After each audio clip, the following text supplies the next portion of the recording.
Roma aún no había visto al sol levantarse sobre sus 7 colinas, cuando las puertas pesadas de un palacio se abrieron con un crujido que parecía confesión.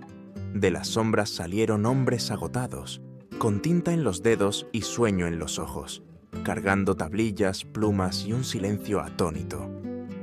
Habían pasado la noche detrás de cortinas y biombos, escuchando, anotando, certificando. No eran penitentes ni devotos, eran testigos, notarios y médicos convocados para legitimar lo que en otros tiempos habría pertenecido solo a la penumbra íntima de un lecho.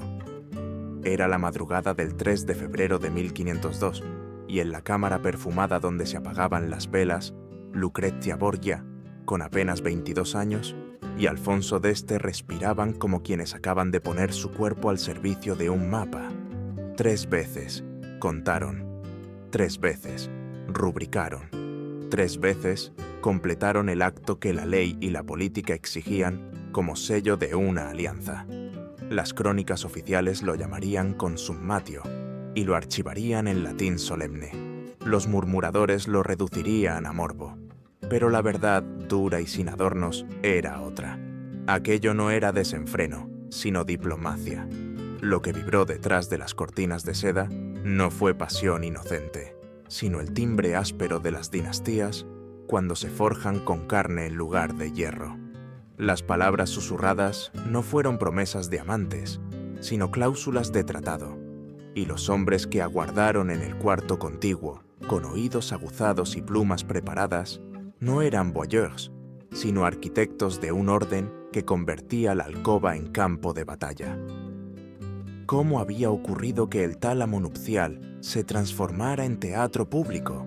Que las vírgenes de ceremonia se volvieran diplomáticas diestros, que el sacramento bendecido por la Iglesia se degradara o se transmutara en contrato carnal con firma triplicada. Para entender esa matemática del poder, hay que retroceder 6 semanas, al invierno que olía a cera y oro de la curia. Allí, donde las paredes guardaban secretos de siglos y los tapices amortiguaban los suspiros, se negoció la vida de una joven con la frialdad con que se pesan monedas. 100.000 ducados, el sonido de cada pieza cayendo sobre la mesa como una campanada fúnebre para la inocencia. Tierras en disputa, exenciones fiscales capaces de desangrar arcas, privilegios escritos con sellos que brillaban más que cualquier virtud, y junto a ese inventario de favores y garantías, la condición no escrita que flotaba como incienso, la prueba, el certificado, la evidencia irrefutable de que el matrimonio sería real en todos los sentidos. En esa contabilidad, el cuerpo de Lucrecia dejó de ser símbolo para convertirse en moneda, y la noche de bodas en acto notarial. Pero la noche no pertenece solo a los escribanos, también habla la psicología. Una mujer que había sobrevivido a un marido deshonrado por su propia confesión de impotencia y a otro que exhaló su último aliento entre rezos y puñales, entendió que la supervivencia no se logra por candor, sino por control del relato. Si su cuerpo debía ser moneda, ella fijaría la tasa de cambio. Si su noche debía ser representación, ella dirigiría la escena. Y sin embargo, lo que hace singular este amanecer no es solo la precisión con que se registró cada suspiro, como indicio, cada pausa como intervalo, cada mancha como prueba. Es el eco que deja, la conciencia de que el poder, cuando teme perderse, exige evidencia visible, sonora, táctil. El poder no cree en lo invisible. Quiere testigos, quiere actas, quiere textiles manchados y firmas lacradas. La Iglesia, custodio del misterio, bendijo el lecho, porque sin unión física no hay sacramento consumado. Y al hacerlo, abrió la grieta por la que se coló la burocracia. No es blasfemia, es la tensión constitutiva de una época. El rito sagrado que invoca pureza convive con la contabilidad del linaje que contabiliza herederos. Por eso, en esa madrugada fría, el médico afinó el oído como si auscultara una ciudad enferma. El notario probó la fluidez de su tinta como un capitán que prueba pólvora, y el secretario espía, hábil y malicioso, midió el pulso del escándalo que enviaría por carta a oídos ansiosos. 3 funciones, 3 narrativas: la legal, la clínica, la política. Las 3 juntas encuadernadas para que, si alguna vez el futuro dudaba, el pasado pudiera decir: aquí está. Y sin embargo, por debajo de la liturgia de la prueba, hay una verdad humana más incómoda. 2 personas, marcadas por el cálculo de familias que confunden la sangre con moneda y la fe con herramienta, se miraron y aceptaron el peso. No hay que romantizarlo.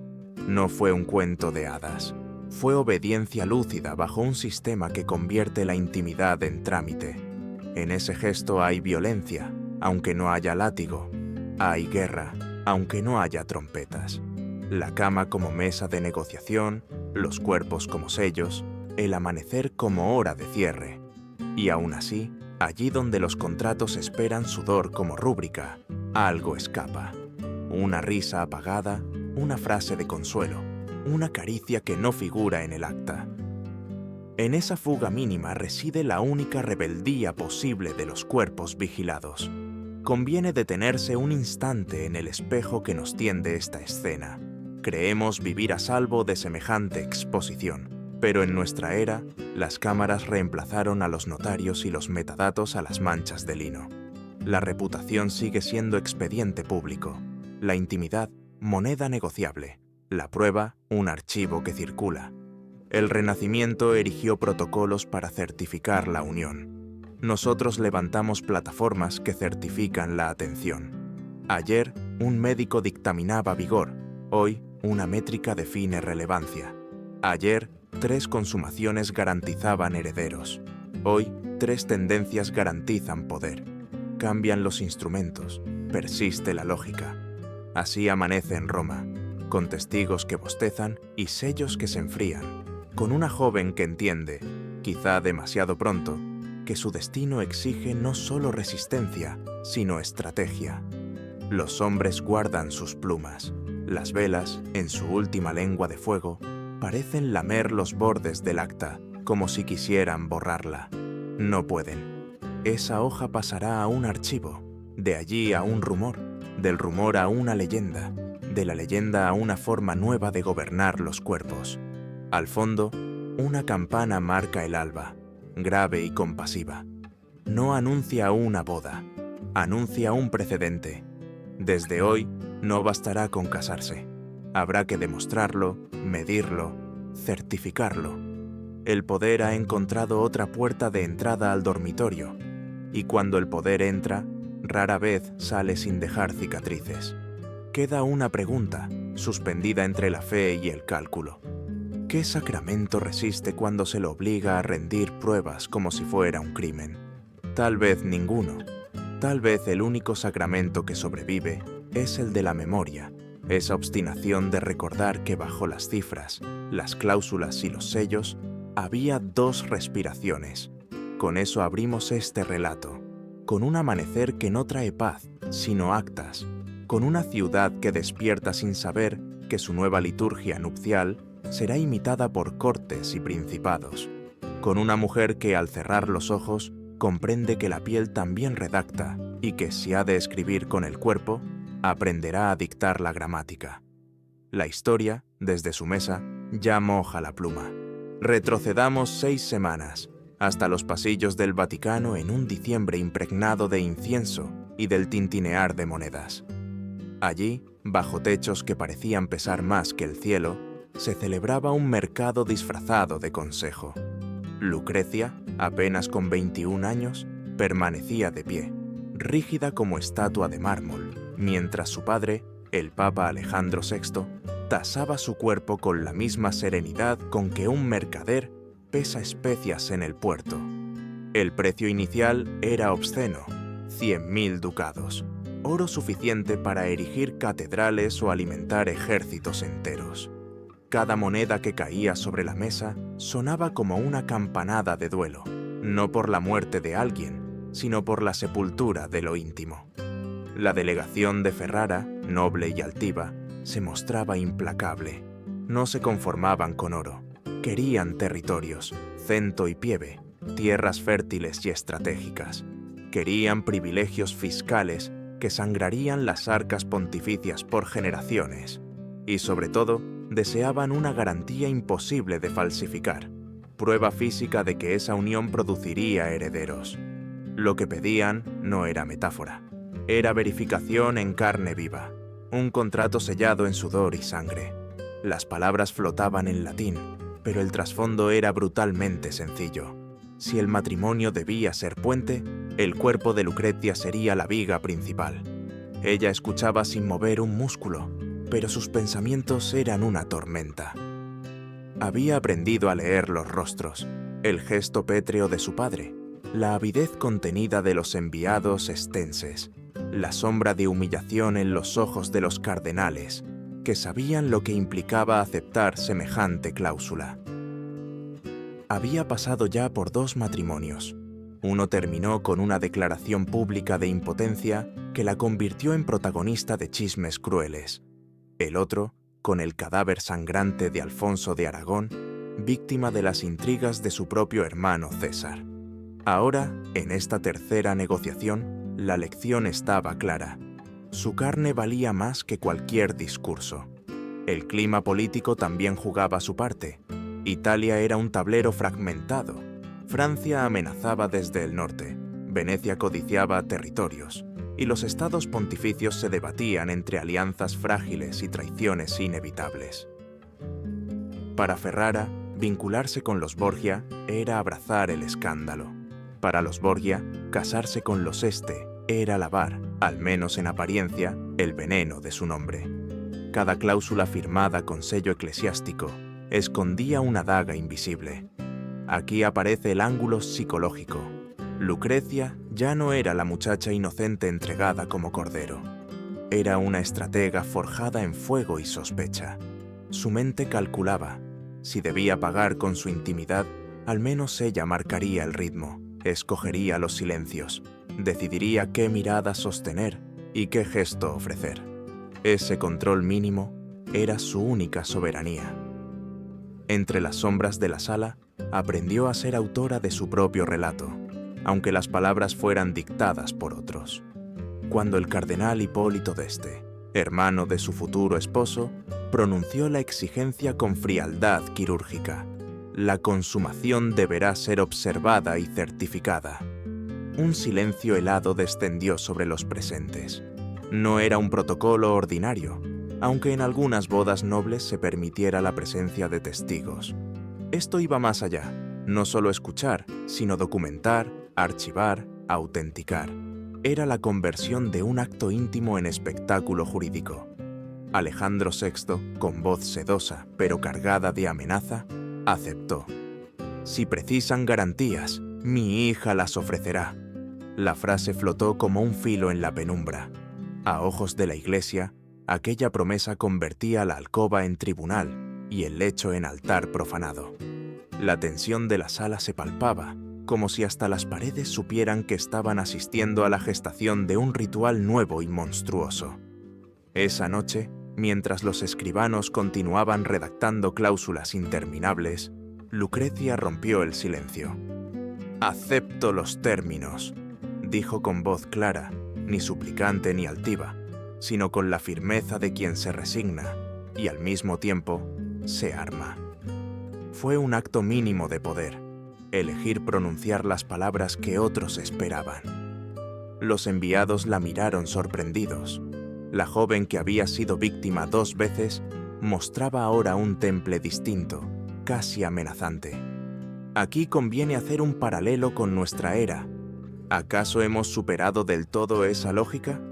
Hoy no se contrata un notario para observar una cama, pero las cámaras y los contratos prenupciales siguen invadiendo la intimidad. La obsesión por la prueba, por lo verificable, por el registro, persiste. El Renacimiento exigía sábanas manchadas. Nuestro tiempo exige registros digitales, fotos filtradas, métricas de fertilidad. El cuerpo sigue siendo archivo. Al terminar la negociación, el aire olía a cera consumida y a traición sellada. 100.000 ducados, territorios, privilegios, promesas escritas.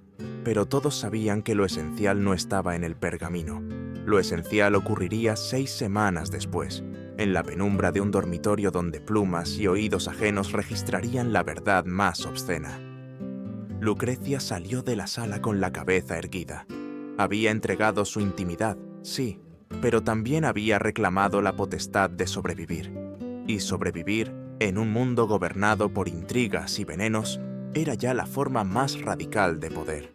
El eco de las negociaciones en el Vaticano se mezclaba con los recuerdos de Lucrecia, recuerdos que no se borraban aunque ella quisiera. Su primer matrimonio había sido una mascarada cruel, donde la pompa y el oro escondían la fragilidad de un vínculo condenado. Tenía apenas 13 años cuando Giovanni Sforza la recibió como esposa, envuelta en telas de oro y exhibida como virgen intacta. Fue el centro de un espectáculo que más parecía un sacrificio ritual que una boda. El banquete rebosaba de manjares, los himnos resonaban solemnes y los testigos observaban con la mirada fija en el lecho nupcial, esperando el signo que confirmara la consumación. Durante 4 años desempeñó el papel de esposa obediente, pero Giovanni, al comprender que los vientos políticos cambiaban y que su alianza con los Borgia ya no le servía, prefirió un camino humillante antes que admitir su derrota. En un tribunal, juró que jamás había logrado cumplir con Lucrecia. Se declaró impotente públicamente, arrastrando su propio honor por el fango con tal de liberarse del vínculo. Fue un acto de autodestrucción calculada. Mejor deshonrarse como hombre que aceptar que había sido manipulado por un clan odiado. Roma rió con malicia. La joven Borgia fue señalada como esposa intacta tras 4 años de matrimonio, y la ciudad se convirtió en escenario de burlas venenosas. Lo que pocos comprendieron fue que ella misma había tejido esa narrativa. Preparó testigos que jurarían sobre su supuesta virginidad. Conservó un porte impecable mientras su esposo se hundía en ridículo. Aprendió que la vergüenza, si se sabe administrar, se convierte en arma. Había sobrevivido a su primera caída no negando el escándalo, sino cabalgándolo, dejando que otro cargara con la ignominia. Entre aquel matrimonio roto y el siguiente, un rumor serpenteó por Roma como veneno. El niño Juan, conocido como Infans Romanus, nacido en 1498. ¿De quién era hijo?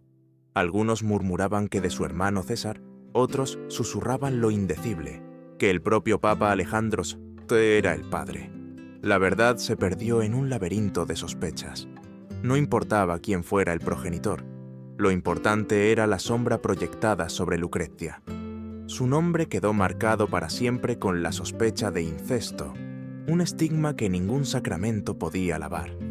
La figura de la joven se volvió símbolo de lo prohibido, un espejo donde la ciudad proyectaba sus fantasías y repulsas. La segunda unión, con Alfonso de Aragón, prometía redención. Era 1498, y por un instante pareció que el destino le ofrecía tregua. Alfonso, joven duque de Bisceglie, mostró un afecto sincero por ella. Los rumores cuentan que la pareja compartía sonrisas verdaderas, que se miraban como dos jóvenes que, pese a las sombras, habían encontrado un rincón de luz. El lecho nupcial, en esta ocasión, no fue un teatro para espías ni notarios. La consumación se verificó rápido, casi de rutina, y se les concedió privacidad. Por primera vez, Lucrecia pudo soñar con amor, en lugar de cálculo. Pero el amor en el Renacimiento era un lujo tan frágil como un cristal. En apenas 2 años, el tablero político cambió. César Borgia, su hermano implacable, veía a Alfonso como obstáculo en sus planes de controlar Nápoles. La daga llegó en 1500. El joven duque fue atacado una tarde, su ropa teñida de sangre mientras tambaleaba hacia el hogar. Lucrecia se transformó entonces en guardiana feroz. Cuidó de él personalmente, probaba sus alimentos por temor al veneno, dormía junto a su lecho como un centinela. Durante un mes luchó contra la muerte con pura voluntad, pero la voluntad de los Borgia era más fuerte. El 18 de agosto, mientras Lucrecia rezaba, los hombres de César entraron en la estancia. Los cronistas discrepan en los detalles. Algunos hablan de estrangulamiento, otros de una herida final. El resultado fue innegable. Alfonso expiró, y la joven volvió a quedar viuda, con los ojos enrojecidos y un hijo pequeño, Rodrigo, en brazos. Esa noche comprendió que el amor no solo era efímero, sino peligroso. Había aprendido la lección definitiva. Los afectos eran mortales, en un mundo donde la familia era más fuerte que el corazón. Roma observó su metamorfosis con fascinación morbosa. ¿Era víctima o verdugo? ¿La hija desdichada utilizada por su clan o la viuda negra que devoraba a sus maridos? La verdad estaba en algún lugar intermedio. Lucrecia emergía endurecida, su mirada más fría, su sonrisa más calculada. Dejó de ser muchacha arrastrada por intrigas para convertirse en estratega que sabía jugar con la sospecha. El escándalo no la destruía, la hacía más peligrosa. En el recuerdo de Giovanni Sforza, humillado, y de Alfonso de Aragón, asesinado, Lucrecia aprendió que su cuerpo no era suyo, sino tablero de guerra donde se decidían alianzas y se sellaban muertes. Y sin embargo, dentro de esa condición encontró un poder secreto, el poder de sobrevivir. Mientras otros caían, ella resistía. Mientras su nombre era manchado, ella lo transformaba en un emblema oscuro. Su cuerpo era moneda, sí, pero también era fortaleza. Y en un mundo gobernado por pactos de sangre, sobrevivir era la victoria más escandalosa de todas. La viudez de Lucrecia, tras la muerte de Alfonso de Aragón, marcó un antes y un después en su destino. La joven que había conocido, quizá por única vez, la dulzura del afecto real, ahora caminaba entre las ruinas de una esperanza destrozada. El cadáver de Alfonso, tendido en mármol frío y manchado de sangre, se convirtió en símbolo de lo que ocurría cuando el amor se interponía en los planes de los Borgia. Roma entera comprendió que la familia no admitía lealtades rivales, y menos aún las que podían fortalecer a Nápoles contra las ambiciones de César. Durante semanas, Lucrecia vivió en un estado de duelo febril. Cuidaba de su hijo Rodrigo con una devoción que rayaba en desesperación, como si en él se refugiara lo último de lo humano en su vida. Pero los corredores del Vaticano no se detenían a respetar lágrimas. Los murmullos no hablaban de su dolor, sino de la jugada maestra de César: eliminar un obstáculo y liberar a su hermana para un matrimonio más conveniente. El amor había sido aplastado bajo la rueda del poder. Psicológicamente, la transformación fue brutal. La adolescente soñadora, que aún creía en redenciones, había muerto junto a Alfonso. Lo que emergió fue una mujer endurecida, consciente de que la ternura no tenía lugar en el ajedrez sangriento de Italia. Sus ojos, decían los cronistas, ya no brillaban con inocencia, sino con el reflejo acerado de alguien que entendió que la supervivencia era la única religión posible. La sonrisa que mostraba en público nunca alcanzaba sus ojos. Su dolor era un velo que ocultaba una determinación implacable. Aquí la comparación con nuestro tiempo resulta inevitable. En la política contemporánea, el amor también se sacrifica en nombre de alianzas. No son puñales en pasillos oscuros, sino divorcios estratégicos, uniones mediáticas, matrimonios usados como moneda de imagen. La diferencia es de forma, no de fondo. Los sentimientos siguen siendo un lujo que el poder no puede permitirse. El asesinato de Alfonso resonó en toda Europa como una advertencia. Los Borgia no dudaban en ensangrentar sus propias alianzas. El mensaje era claro: ningún vínculo afectivo podía desafiar la razón de Estado. Y en medio de ese mensaje, Lucrecia quedó marcada como mujer fatal, aunque su única culpa fuera sobrevivir. Roma, con su humor ácido, oscilaba entre verla como víctima mártir o como viuda negra que consumía a sus esposos. En esa ambigüedad se forjaba su poder. Cuanto más enigmática resultaba, más temida y fascinante se volvía. Cuando volvió a la escena pública tras un tiempo de luto, era evidente que algo había cambiado. Vestía con sobriedad, hablaba con mesura, pero cada palabra suya llevaba un peso político. Su belleza seguía intacta, pero ya no era ornamento, era armadura. Había entendido que cada mirada sobre ella era una herramienta, cada rumor, un arma, cada alianza, un campo minado. El amor había muerto, sí, pero en su lugar había nacido una estratega. El recuerdo de Alfonso seguiría persiguiéndola, no como un espectro romántico, sino como recordatorio brutal. Los sentimientos en manos de los poderosos se convierten en sentencia de muerte. Para Lucrecia, la conclusión fue clara. Nunca más dejaría que su vida dependiera de la ternura de un hombre. El corazón podía ser arrancado, pero la mente debía permanecer afilada. Así, entre cenizas y lágrimas, se selló la metamorfosis definitiva. Lucrecia Borgia ya no sería un peón. Desde entonces, jugaría como reina en un tablero empapado de sangre. Mientras Roma aún murmuraba sobre la viudez de Lucrecia, en Ferrara un hombre golpeaba hierro ardiente en una fragua iluminada por brasas. Era Alfonso d'Este, hijo del duque, príncipe sin brillo cortesano, pero con brazos endurecidos por el oficio del metal.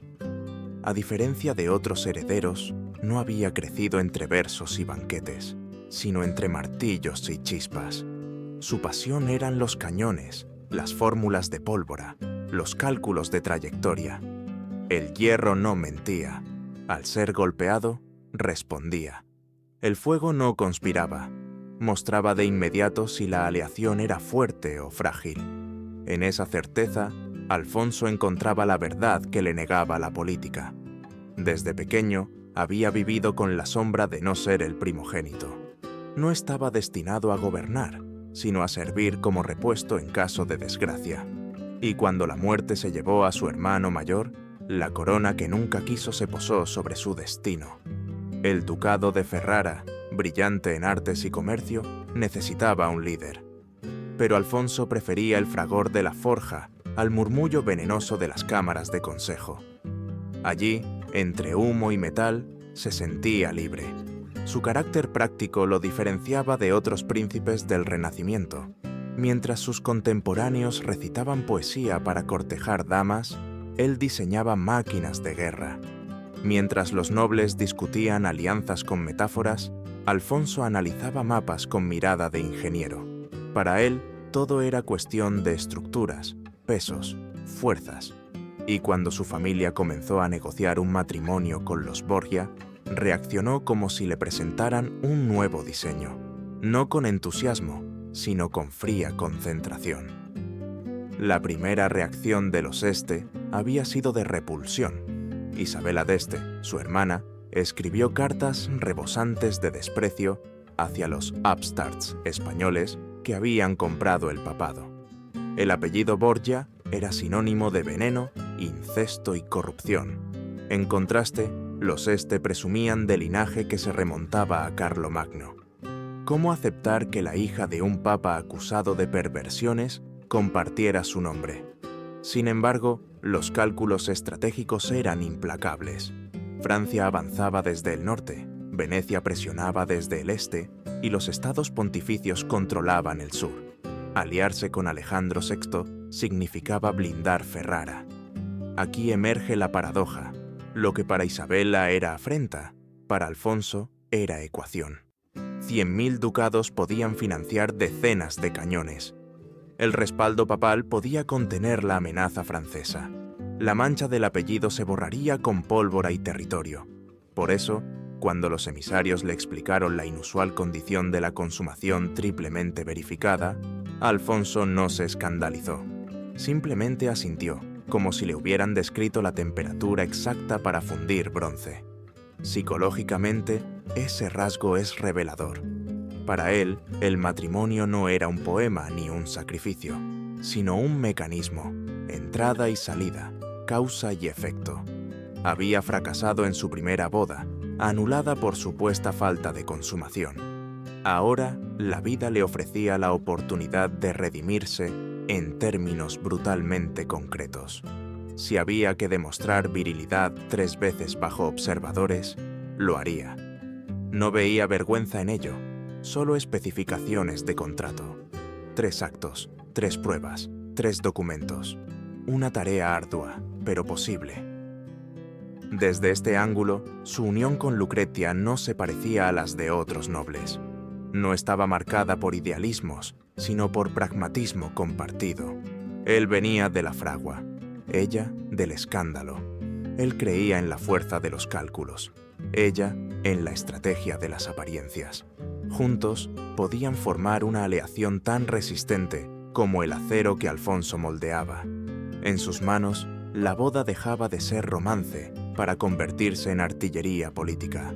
El contraste entre ambos mundos, el hierro de Ferrara y el veneno de Roma, anunciaba una unión que no sería normal.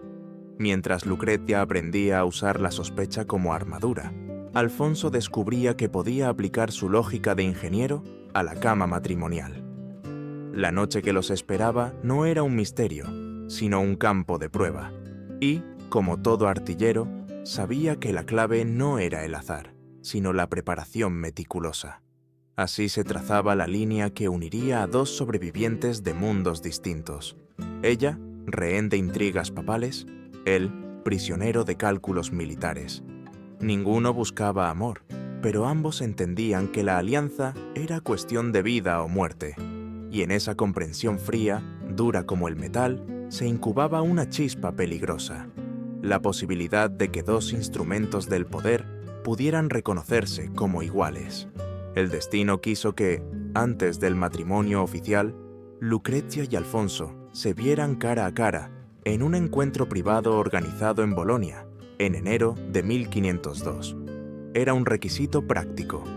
Los novios debían conocerse, aunque solo fuera para medir el calibre de la alianza que iban a sellar. Sin embargo, lo que sucedió en aquel salón iluminado por antorchas no estaba en ningún contrato.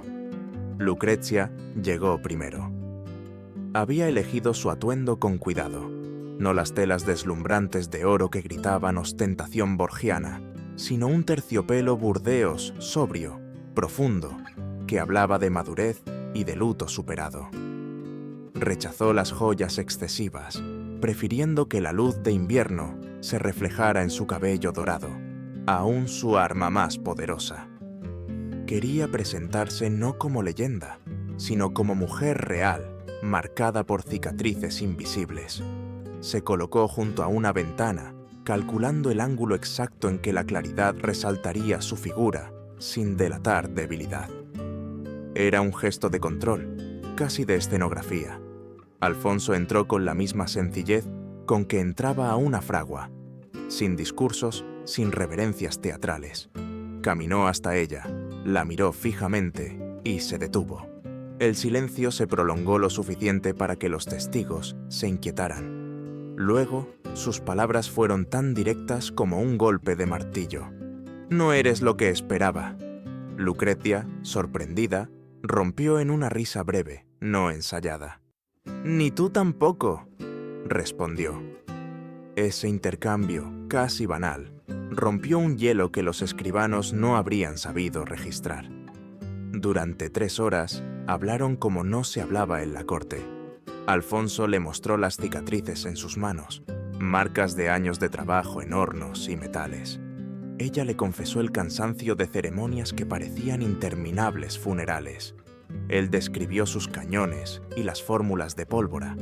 Ella relató, con un dejo de amargura, cómo había sobrevivido a 2 maridos muertos sin haber conocido lo que era un verdadero matrimonio. Los acompañantes, acostumbrados a frases vacías, escuchaban incrédulos un diálogo donde se mezclaban pragmatismo y confesiones íntimas. Psicológicamente, aquello fue revelador. Alfonso no buscaba encandilarla con metáforas cortesanas, y Lucretia no se esforzaba en mostrarse como doncella virginal. Eran 2 sobrevivientes probándose mutuamente. El ingeniero militar y la estratega del escándalo reconocieron en el otro un espejo. Por primera vez, la alianza dejaba de ser mero cálculo para volverse posibilidad de complicidad. Hablaron incluso de la condición más escandalosa, la triple consumación vigilada. Lucretia preguntó con ironía apenas velada: ¿3 veces? Alfonso, serio, asintió. 3 veces para que no haya dudas. Ella replicó: entonces más nos vale agradarnos. Los presentes se sobresaltaron. Aquel tono de franqueza rompía toda etiqueta. Pero lo que los escandalizaba era precisamente lo que convertía a la pareja en algo inusual. Estaban construyendo una intimidad en medio del deber. Aquí el paralelismo con lo contemporáneo es inevitable. En nuestra era, donde los matrimonios políticos aún existen, ya sea en monarquías modernas o en alianzas de celebridades, la autenticidad rara vez aparece. Lo que asombró a los testigos fue ver a 2 figuras condenadas a actuar, encontrando un resquicio de verdad en medio de la mascarada. Y eso, paradójicamente, hacía aún más peligrosa la unión, porque cuando la obligación se tiñe de deseo, el poder se multiplica. Al despedirse, Alfonso tomó la mano de Lucretia. No la besó al modo cortesano, sino que la giró para examinar su palma. Suave, pero fuerte como buen acero, comentó. Ella, en un gesto inesperado, tocó una de sus cicatrices y murmuró: todos llevamos marcas de nuestro trabajo. Los testigos fingieron no ver la chispa que había cruzado entre ellos, pero en ese instante, la alianza dejó de ser una fórmula política y se convirtió en algo más, un experimento peligroso, donde la atracción podía hacer que el deber resultara soportable o insoportablemente humano. El 2 de febrero de 1502, la Catedral de Ferrara se vistió con un espectáculo que era mitad liturgia sagrada, mitad teatro profano. La fecha no era casual. El día de la purificación de la Virgen, fiesta de pureza, fue elegido como escenario para un matrimonio, que todos sabían culminaría en un ritual carnal calculado hasta el último detalle. El contraste era obsceno. Mientras los himnos exaltaban la virginidad de María, se preparaban protocolos para certificar la penetración de Lucretia 3 veces bajo la mirada de testigos. Ella llegó envuelta en seda blanca atravesada de hilos dorados, su vestido resplandeciendo como si fuese armadura tejida de luz. Su cabello, esa cascada dorada tantas veces cantada y denigrada, estaba trenzado con perlas grandes como balas de mosquete. Era la imagen perfecta de la novia noble, aunque todos en el templo sabían que tras esa fachada había 2 viudez, un hijo y un mar de rumores. La Iglesia, que debía proteger lo sagrado, había bendecido ese artificio. El altar servía como prólogo de un acto que rayaba en lo blasfemo. Alfonso, en cambio, no vistió como un príncipe ornamentado, sino con armadura práctica, diseñada para la guerra. Era un mensaje silencioso. Este matrimonio no era poesía ni romance, sino pacto de hierro. Cuando se encontraron frente al altar, sus gestos fueron correctos, pero la tensión se filtraba en cada mirada. El cardenal Hipólito, hermano del novio, presidió la misa. Sus palabras tenían doble filo. Que esta unión sea fecunda significaba herederos. Que Dios bendiga este vínculo era alusión encubierta al rito nocturno que todos aguardaban. Entre los invitados se distinguían 2 grupos: los visibles, nobles embajadores eclesiásticos que fingían devoción mientras cuchicheaban sobre la infamia de la boda, y los invisibles, médicos, notarios, cronistas, escondidos en la penumbra, convocados para certificar lo que se daría después. Aquellos hombres no vinieron por el banquete, sino por las sábanas. Era una procesión de espías legales, preparados para convertir la intimidad en documento. La homilía alcanzó el colmo de lo grotesco. El cardenal habló de la carne femenina como vaso elegido para la voluntad divina, pero su mirada fija en Lucretia revelaba la verdad. Esa noche, su cuerpo sería vaso para la política, no para la fe. Cada palabra era un insulto disfrazado de bendición. La multitud, algunos fascinados, otros horrorizados, comprendía que asistía a un sacrilegio institucionalizado. El banquete posterior intentó disimular la tensión. Copas de vino, platos rebosantes, música cortesana. Pero cada brindis tenía un doble sentido. Cada risa escondía morbo.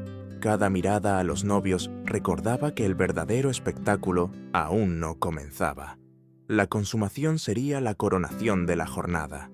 No bastaba la misa, ni los anillos ni los votos.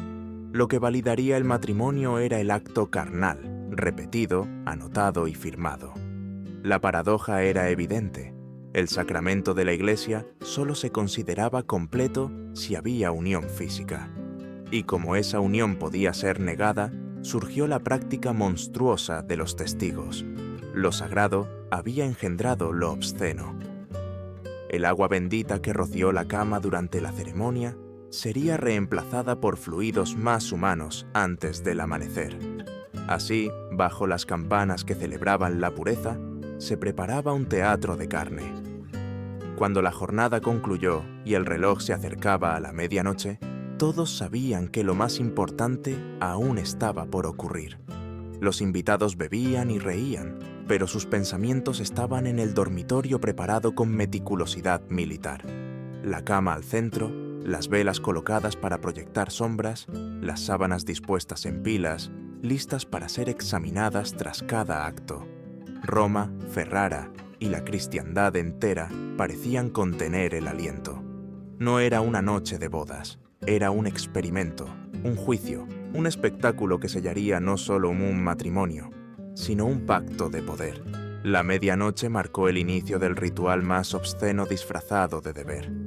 El sonido de las campanas apenas se apagaba cuando las puertas del aposento se cerraron tras Lucrecia y Alfonso. Afuera quedaban las risas forzadas del banquete.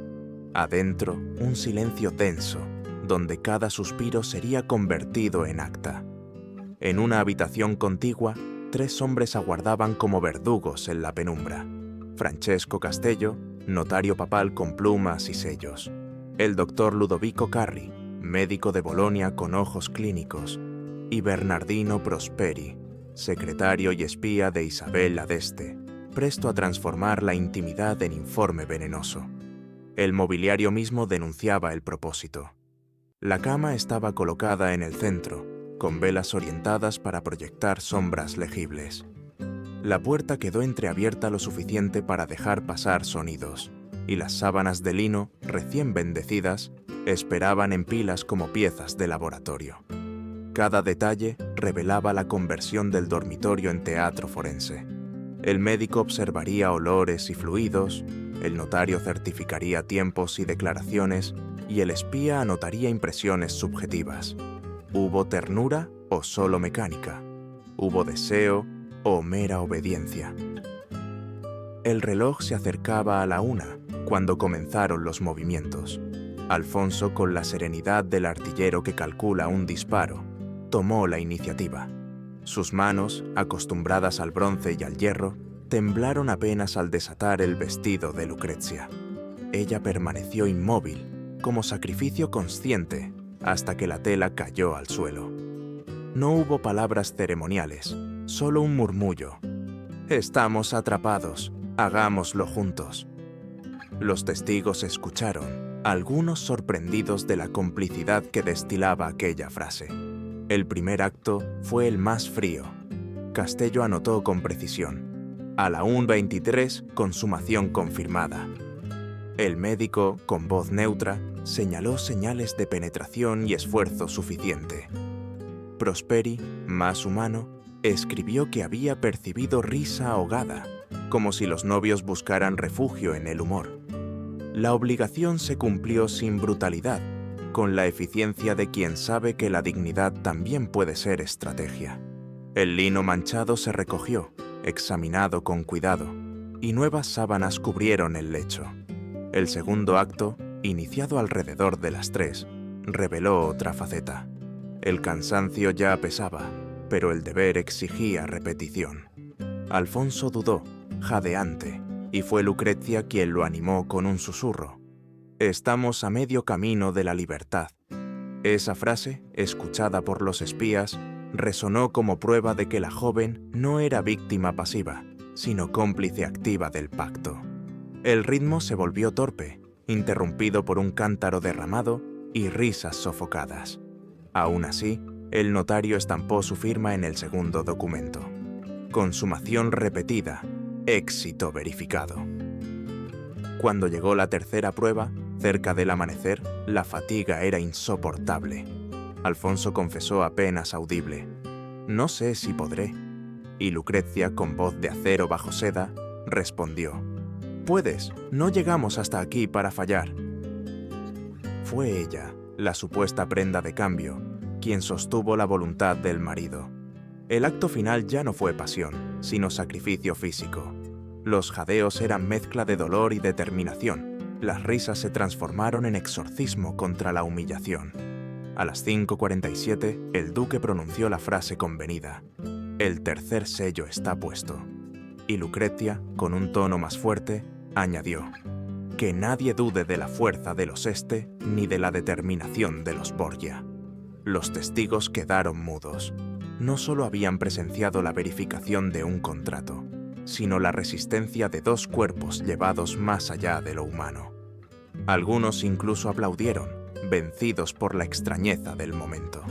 Las sábanas, ahora húmedas y manchadas, fueron guardadas como reliquias. En los informes quedaron 3 versiones: la legal, fría y seca; la médica, cargada de términos clínicos; y la del espía, donde se insinuaba algo más peligroso: que entre la obediencia surgió complicidad, quizá incluso deseo. Amanecía en Ferrara. Los escribanos abandonaban la estancia con documentos sellados. Lucrecia y Alfonso yacían exhaustos, pero habían cumplido el mandato imposible. 3 veces, como exigía el contrato, como resonaría después en toda Europa. 3 veces que transformaron un matrimonio en leyenda, una cama en tribunal y 2 cuerpos en armas políticas. El amanecer del 3 de febrero trajo no solo la fatiga de cuerpos exhaustos, sino también la certeza de que un nuevo precedente había nacido. Las plumas de los notarios se habían secado, las sábanas manchadas reposaban ya como pruebas, y en la penumbra del dormitorio los 2 recién casados dormían juntos por primera vez, sin la vigilancia de oídos ajenos. Sin embargo, el precio de esa madrugada pronto se revelaría en la carne. 7 meses después, en septiembre de 1502, la sangre volvió a cobrar tributo. Lucrecia, debilitada y aún joven, se debatía entre la vida y la muerte en la cama de parto. El fruto de aquella triple consumación, una niña, nació solo para morir al poco tiempo. El silencio tras el bautismo fue tan brutal como el aplauso que años atrás había sellado la proeza. Los médicos murmuraban que el cuerpo de la duquesa había sido llevado más allá de sus límites, que las exigencias inhumanas de aquella noche podían haber quebrado su capacidad de engendrar. La política había triunfado, pero la biología pasaba factura. Durante semanas, Lucrecia deliró entre fiebres, recordando el rostro exhausto de Alfonso al amanecer, los informes sellados enviados a Roma, las risas ahogadas que se colaban entre jadeos de deber. Cuando por fin recobró la conciencia, sus primeras palabras no fueron para su hija muerta, sino una pregunta seca: ¿han llegado los documentos al Vaticano? Era la confirmación de que, incluso al borde del abismo, la política era su respiración. El destino no fue piadoso. Lucrecia sufriría más pérdidas: abortos, partos fallidos, hijos que morían demasiado pronto. Su cuerpo, convertido en campo de batalla, pagaba con sangre lo que los tratados celebraban con oro. El doctor Carry, uno de los testigos de la noche fatídica, dejó anotado en privado que la triple exigencia pudo haber dejado secuelas irreversibles. Pero en la lógica de aquel tiempo, la salud de una mujer valía menos que la solidez de un pacto. Mientras ella luchaba por sobrevivir, la práctica se expandía como peste elegante. Otras cortes comenzaron a imitar el modelo de Ferrara. En Francia se exigieron verificaciones dobles. En Alemania algunos príncipes adoptaron versiones modificadas, y pronto la intimidad de los novios se convirtió en espectáculo burocrático. Lo que en un inicio fue escándalo, se volvió moda, una garantía necesaria para alianzas. El protocolo Borgia, 3 consumaciones certificadas, se convirtió en estándar, tan célebre como temido. Pero Lucrezia aprendió rápido a invertir las cartas. Si su cuerpo había sido documentado como mercancía, ella empezaría a documentar a los demás. Su relación clandestina con Francesco Gonzaga, esposo de Isabella d'Este, fue más que adulterio. Fue venganza calculada.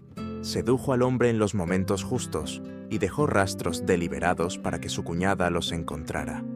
Cada carta, cada obsequio, cada rumor cuidadosamente filtrado se transformó en un arma que debilitaba a quienes habían exigido su humillación.